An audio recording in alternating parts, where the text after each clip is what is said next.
Training the mind is often quite different to how people imagine it to be. Maybe they have an idea it's about stopping thoughts or eliminating feelings, but the reality is a bit different.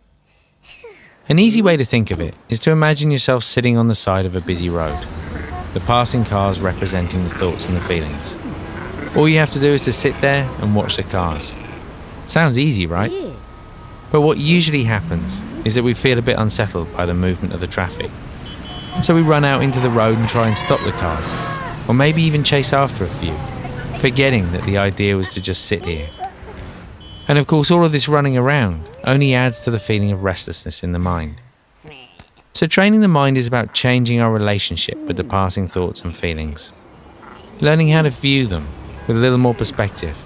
And when we do this, we naturally find a place of calm. Will we sometimes forget the idea of the exercise and become distracted? Of course we will.